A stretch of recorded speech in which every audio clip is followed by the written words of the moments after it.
चीज मैं आपको बताना चाहूंगा, अंडा देखा आप लोगों ने? अंडा कितने लोगों ने अंडा देखा? तो अंडे का क्या रहता है, अगर अंडा अगर बाहर से फूटे तो उसकी आमलेट बनती है, और अंडा अगर अंदर से फूटे तो उसमें से चूजा निकलता है, मतलब जीवन निकलता है। यस या नो? तो अगर आप किसी भी चीज के लिए बाहर से कोई अगर आपको फोर्स कर रहा है, मोटिवेट कर रहा है और आपको जबरदस्ती कर रहा है तुम कर लो, बन जाओ डायमंड, बन जाओ डायमंड, आमलेट ही बनेगी, डायमंड फायमंड नहीं बनेगा। अंदर से मोटिवेशन आता है, एक व्यक्ति को खुद से एक चाहत होती है कि नहीं मुझे करना है, वो चीज कामयाबी दिलाती है। जितने भी लोग यहाँ बैठे हैं ये किसी के दबाव में नहीं, अपने अंदर के मोटिवेशन की वजह से यहाँ है। आपको कामयाब होना है तो पहली चीज ये समझ लीजिए, मेरे कहने से या मेरे चाहने से या इनके किसी भी डायमंड के चाहने से आप डायमंड नहीं बनेंगे। पहले आपको अंदर से लगना चाहिए कि हाँ जी साहब मुझे करना है, मुझे बनना है। बोलो हाँ कि ना?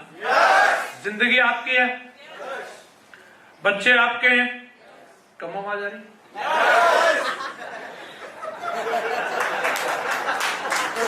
मैं सोचा कि सोच में पड़ गए क्या? बीवी आपकी है,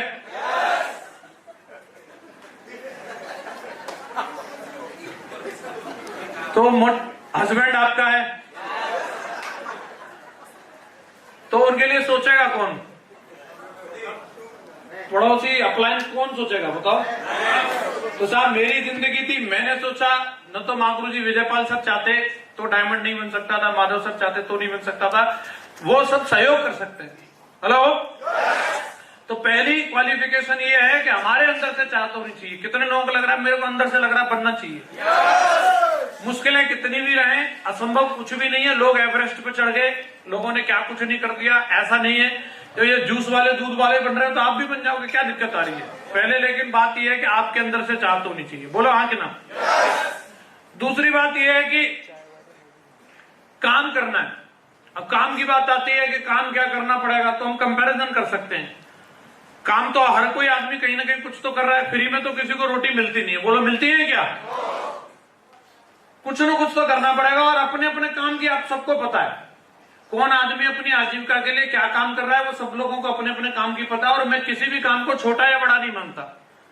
कोई भी व्यक्ति अगर आज जूते पॉलिश भी कर रहा है वो भी काम अच्छा है, क्योंकि आज उसकी वजह से दाल रोटी चल रही है। लेकिन एक सबसे बड़ी बात है कि व्यक्ति के पास मौका हो और उसके बावजूद भी अगर वो चेते नहीं तो उससे बड़ा मूर्ख नहीं है कोई। हेलो? एक मजबूरी होती है कि भाई उसके पास कोई अपॉर्चुनिटी नहीं है और फिर वो जो कर रहा है वो सही कर रहा है, लेकिन अपॉर्चुनिटी होने के बावजूद भी अगर वो उसके लिए चेते नहीं तो उससे बड़ी मूर्खता नहीं है। आज अगर मैं इस काम की बात करूं तो इसमें काम क्या करना पड़ता है? इसमें काम करना पड़ता है खर्चा और चर्चा। हेलो? खर्चा हम लोग पहले से करते आ रहे हैं कि नहीं करते आ रहे? कपड़े खरीदे, खर्चा किया, मोबाइल खरीदा, खर्चा किया, कहीं रेस्टोरेंट में खाना खाने के खर्चा किया। बोलो हाँ कि ना? और जो चीज पसंद आ जाती है फिर उसकी क्या करते हैं हम लोग? चर्चा भी करते हैं, लोगों को बताते साहब ये वाला मोबाइल बहुत अच्छा है, ये वाली इसकी बैटरी बैकअप अच्छा है, ये कपड़े बहुत अच्छे हैं, वो दुकानदार अच्छा है, वो डॉक्टर अच्छा है, वो मास्टर अच्छा है। बोलो हाँ कि ना? और जैसे जैसे हम लोगों को बताते हैं उसकी वजह से कोई ना कोई आदमी उससे प्रेरित होकर के और उस जगह पे जाकर के उस चीज को खरीदता है या उस जगह का एक्सपीरियंस करता है। बोलो हाँ कि ना? एक छोटे बच्चे को भी आप एक कैडबरी का चॉकलेट ले जाकर के दे दो, बच्चा उस चॉकलेट को खाएगा, बाद में पहले 4 दोस्तों को दिखाएगा कि ये मेरे अंकल ने, मेरे पिताजी ने मुझे चॉकलेट दिया। बोलो हाँ कि ना? अगर बच्चे ने अपने 10 दोस्तों को बताया और उसमें से 2 दोस्तों ने भी कैडबरी कंपनी का चॉकलेट ले लिया, खरीद लिया, क्या उस बच्चे को कैडबरी कंपनी वाले एक चॉकलेट फ्री में भेजेंगे? कोई थैंक्स कॉल भी आएगी, फोन आएगा, थैंक यू बेटा आपने 2 चॉकलेट भी पाई? बोलो हाँ कि ना? नहीं आने वाला। लेकिन बच्चे ने उस चॉकलेट कंपनी का विज्ञापन किया कि नहीं किया? किया कि नहीं किया? किंडर जॉय हो, फलाना डिगना, ये सब चीजें एक दूसरे बच्चे भी एक दूसरे बच्चे को इंस्पायर करके चला रहे हैं। जो कितने सारे यूट्यूब चैनल्स हैं जो एक दूसरे को इंस्पायर कर करके चला रहे हैं, और आज वो बच्चों की कमाई अगर आप सोचोगे, देखोगे, वो करोड़ों में कमा रहे हैं। बच्चों के ग्रुप में ही करोड़ों रुपए की कमाई हो रही है उनकी। बच्चों की बात कर रहा हूं, माँ बाप ने भी जो चीज नहीं सोची होगी उतने बच्चे कमा रहे हैं। तो एक सबसे बड़ी बात यह है कि उनमें आपकी कोई पार्टनरशिप नहीं है, ना बच्चों की ना बड़ों की। आप आज सैमसंग कंपनी का ऐड कर रहे हो, सैमसंग के 4 मोबाइल बिकवा दिए, हीरो होंडा का ऐसे ऐड करते हैं जैसे हमारी खुद की कंपनी है। मैंने लोगों में लड़ाई होती हुई देखी है कि बजाज की मोटरसाइकिल अच्छी है कि हीरो होंडा की अच्छी है? समझ रहे हैं आप? तो क्या फायदा हो जाएगा? लोग संग ले जा करके फर्नीचर का सामान दिला के आते हैं कि यहां से ले लो। सेठ जी क्या दे रहे हैं? Coca Cola. और उसी में चौधरी साहब फ्लैट हो गए। बोले बस कोका कोला मिल गई, सेठ जी मेरी बहुत इज्जत करते हैं। लाखों रुपए के हम इस तरीके की शॉपिंग लोगों की करवाते रहते हैं और लोगों को बोलते रहते हैं। वो विज्ञापन का काम जो हम इससे पहले कर रहे थे कि मंगल बाजार, बुद्ध बाजार, फलानी दुकान, ये दुकान, वो दुकान, हम सब चीजों के बारे में बोलते ही रहते हैं। हम लोगों की ये आदत है और इसी जो हमारी अब तक की ये सिर्फ एक आदत थी जिससे हमें संतुष्टि मिलती थी, संतुष्टि के अलावा कुछ नहीं मिलता था, उसी आदत को अगर हम यहां दोहराते हैं तो संतुष्टि से संपत्ति की राह ओपन हो रही है। क्या आप तैयार हैं इसके लिए? सारे लोग तैयार हैं? मैंने भी यही किया है। अब इसमें बात ये आती है कि हर आदमी हर एक चीज को पसंद नहीं कर सकता, ये अपना माइंड सेट करके रखिए। अगर आपकी फेवरेट मिठाई जलेबी है तो इसका मतलब ये नहीं कि सारा गांव, पूरा शहर जलेबी खाएगा। दुकान पे आप जाकर के देखिए, दुकानदार एक ही मिठाई बना के नहीं रखता। कई मिठाइयों को देख के आपको लगता होगा तो ये तो बिल्कुल बकवास है, मुझे अच्छी नहीं लगती। दुकानदार से पूछो, वो भी बिक रही है, नहीं तो बनाते ही क्यों उसको? बोलो हाँ कि ना? हर इंसान आईफोन नहीं चला सकता, हर इंसान वीवो का मोबाइल नहीं चलाता, हर आदमी ने काले कपड़े नहीं पहने, मतलब सबकी चॉइस अलग अलग होती है। तो जब आप सेफ शॉप लेकर के जाओगे तो ये दिमाग में रखना है कि चाहे रिश्तेदार हो, चाहे दोस्त हो या पड़ोसी हो, हर आदमी आपकी बात मान लेगा, ये जरूरी नहीं है। हेलो, कई लोगों का बस इसी बात से दिल पिचक जाता है। मैंने इनको बोला इनको मान लेनी चाहिए। क्यों? तुम अखिलेश यादव हो? सारे लोग तो उनकी भी बात नहीं मान रहे भाई। बोलो, हर आदमी हर एक आदमी की बात नहीं मान सकता, इसको दिमाग में रखना है। लेकिन एक बात और आपको बता रहा हूं, ऐसा भी नहीं कि तुम्हारी बात कोई नहीं मानेगा। हेलो, ऐसा भी नहीं है। आप अगर कोई भी काम करो, ये तो सेफ शॉप के बढ़िया दमदार प्रोडक्ट हैं, आप कूड़ा भी बेचने लग जाओगे ना, उसका भी कोई ना कोई ग्राहक आ जाएगा, है? तो कूलर वूलर में लगाने के कहीं ना कहीं काम आ जाए। वो घास फूस भी अगर लेके बैठे हो लोग, उसे मैं एक बार ढूंढने के लिए गया, करीबन 6-7 साल पहले की बात है।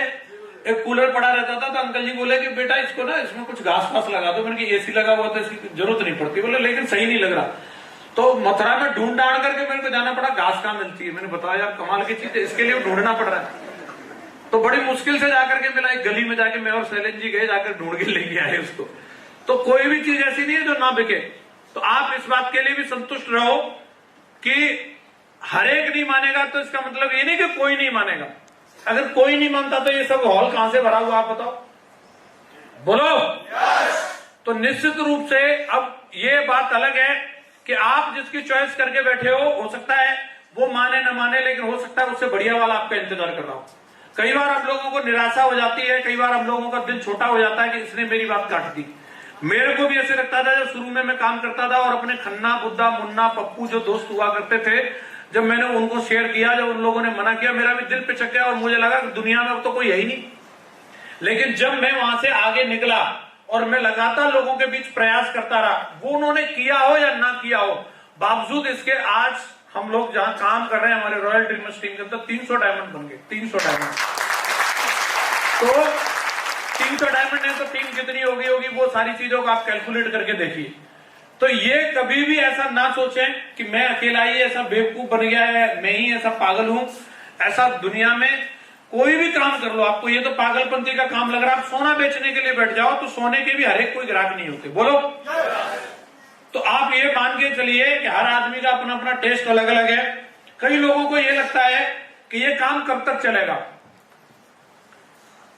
बोले एक दिन तो ऐसे सारे लोग जुड़ जाएंगे, सारे डायमंड बन जाएंगे। कई लोगों के दिमाग में ये चीज आती है और कई लोग आपको बोलते भी होंगे कभी तो ये जाकर के चैन रुक जाएगी ना, एक के नीचे एक के नीचे एक के नीचे एक के नीचे एक के नीचे एक है, और कभी तो चैन रुक जाएगी। फिर उसके बाद लास्ट वाले का क्या होगा। तो मैंने भी इस बारे में सोचा, मैं आपसे इसका जवाब भी चाहूंगा, आप लोग भी विचार करो, सब बुद्धिजीवी लोग हैं, वो लास्ट वाला होगा कौन, आप सोच के देखना और मैं आपको बताता हूं। मैंने ना गांव में जैसे शुरुआत करी थी तो उस समय जो बच्चे पैदा हुए थे, साल भर के थे, 1.5 साल के थे, 2 साल के थे। हेलो, जब मैंने शुरू किया था आज वो बच्चे 18 साल 19 साल के हो चुके हैं। उनके अभी मैं काम करते करते पूरे भारत को ज्वाइन नहीं करा पाया, दुनिया तो खैर बहुत बड़ी है। अब वो उनके माँ बाप ने तो मना कर दिया, अब लेकिन बच्चे जब मेरी फोटो देखते हैं फेसबुक पे, इंस्टाग्राम पे, तो बोलते हैं कि चाचा ये वाला काम हमें करना है। जो मेरे रिलेटिव थे, अभी मैं पिछले हफ्ते में कुछ कोविड की वजह से मीटिंग कैंसिल हुई, तो मुझे थोड़ा समय मिला तो 1-2 शादी में गया। अक्सर समय की कमी रहती नहीं जा पाता। तो अभी मैं शादी में गया तो वहां पे मुझे एक बच्चा मिला। वो जब मैंने बिजनेस शुरू किया था तो अंडरवियर में घूमता था वो, और वो अभी बिल्कुल काफी बड़ा। मैंने कहा यार तू तो काफी बड़ा हो गया। बोला हाँ। और वो मतलब मेरे साले का लड़का था। तो वो मेरे को बोला फूफा जी मुझे आप वाली कंपनी करनी है। मैं उसे पूछ रहा था मैं क्या तेरा इरादा भी क्या कर रहा है तू? तो बोला बस ग्रेजुएशन होने दो, बस एक आईडी लगानी है, आपके लिए डायमंड बनना है मुझे। तो आप एक चीज समझ लीजिए, ये दुनिया का चक्र है। जैसे मैं आपको बहुत साधारण एग्जांपल से बताता हूं। आपके गांव में कोई स्कूल होगा, होता है कि नहीं होता? मान लो 5वीं क्लास तक का स्कूल है। उसमें आप जब पैदा हुए आपने देखा होगा कोई 5वीं क्लास में पढ़ रहा होगा उस स्कूल में, जब आपने याददाश्त संभाली होगी। हाँ जी, कोई तो पढ़ रहा होगा 5वीं में, कोई 4थी में पढ़ रहा होगा, कोई 3री में, कोई 2री में, कोई 1ली में। बोलो हाँ कि ना? फिर आप मान लो कि आप खुद आप गए, चेतन जी आपका एडमिशन हुआ 1ली क्लास में, 1ली में ही होगा ना जो पहली बार जाएगा। तो 1 साल पढ़े आप, तो 5वीं वाले तो कहां चले गए? कहां चले गए? 6वीं में वो दूसरे स्कूल में चले गए, कहीं भी चले गए। और चौथे वाले कहां आ गए? कहां आ गए? 3री वाले, और दूसरे वाले, पहले वाले। अब पहले वाले तो क्लास खाली हो गई होगी।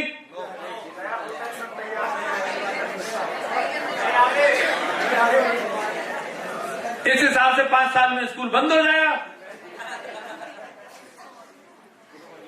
खाली हो गई होगी क्या? कितने लोगों को लगता है खाली हो गई होगी?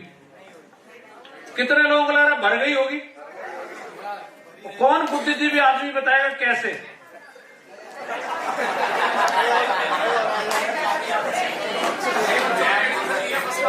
अच्छा, नए वाले आ गए हैं। और कौन आदमी मुझे इस बात का जवाब दे सकता? 5 मिनट और बैठो बहन जी। 5 घंटे बैठी हो तुम लोग और टाई लगा के आई हो। मेरे को मालूम है तुम लोग भी मेंबर बन ही चुके हो। पानी पीने जा रही हैं? ऐसे टाइम पे मत जाओ पानी पीने। हाँ जी, मैं लंबी लंबी कहानियां नहीं सुनाऊंगा। देखो 5:28 हो रही हैं, 5:35 पे नीचे हो जाऊंगा। और बताओ। हाँ जी, तो इस बात का जवाब दो। 2-3 बात समझ में आ जाए बस काफी। अगली मीटिंग के लिए फिर 300 रुपए दे के आना। ऐसे थोड़ी है सारी आज ही बता दो।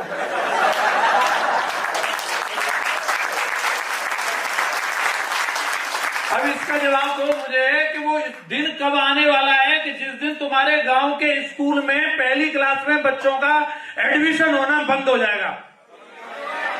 तो भैया सेफ शॉप में भी ऐसा दिन कभी नहीं आने वाला जिस दिन पूरे हिंदुस्तान के अंदर कोई बंदा बचेगा नहीं जो ज्वाइन नहीं होगा। और अगर जिस दिन स्कूल में बच्चों का एडमिशन होना बंद हो जाए, जिस दिन फौज पुलिस के अंदर लोगों का भर्ती होना बंद हो जाए, जिस दिन किसी भी डिपार्टमेंट के अंदर भर्ती होना बंद हो जाए, उस दिन सेफ शॉप की भी भर्ती बंद हो जाएगी। लेकिन ऐसा दिन दुनिया में कभी आने वाला नहीं है। ऐसा सेफ शॉप के अंदर भी वो दिन कभी आने वाला नहीं है, कभी आने वाला नहीं है।